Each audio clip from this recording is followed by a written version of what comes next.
The annual monsoon season hitting tens of thousands of people across Myanmar, even as they continue to grapple with life since the coup in 2021. CNA's Kyi Thein finds out help from the ruling military appears to have dwindled, with troops largely preoccupied with fighting clashes with armed groups. In the Myanmar city of Bago, life must go on, even when the going gets tough. Torrential rains have caused heavy flooding across much of Myanmar, a country that has been in troubled waters since the coup. Safety from ongoing clashes is a concern. And then the day-to-day struggles, a weakening currency, rising prices of food, medicine and petrol. And once a year, flooding like this displaces tens of thousands across the country. What keeps them afloat is the Myanmar people's resilience. The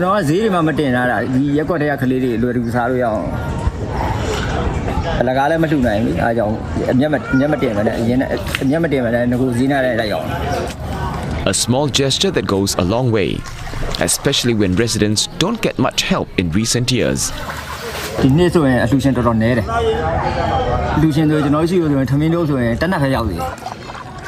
Before the coup, soldiers would be deployed in droves to help villagers during the monsoon season. In recent years, boots on the ground are sent to battlefields rather than disaster zones.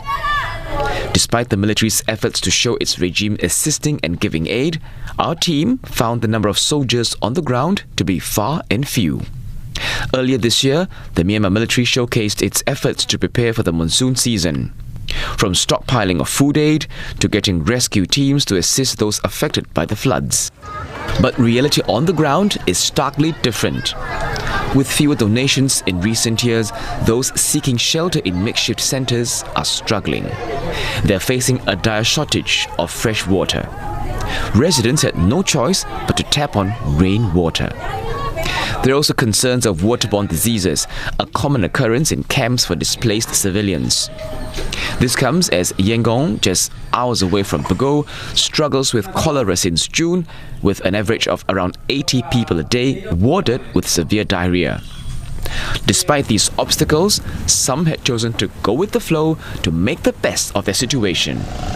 The flash floods have brought in new opportunities, which some residents are lapping up. For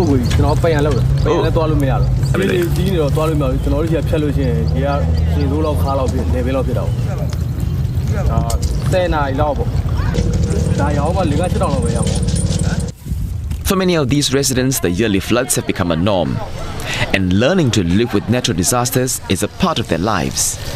After all, they'll resume their daily lives once the flood water subsides. Though a question remains: when will the tide turn for Myanmar as it continues to grapple with multiple crises?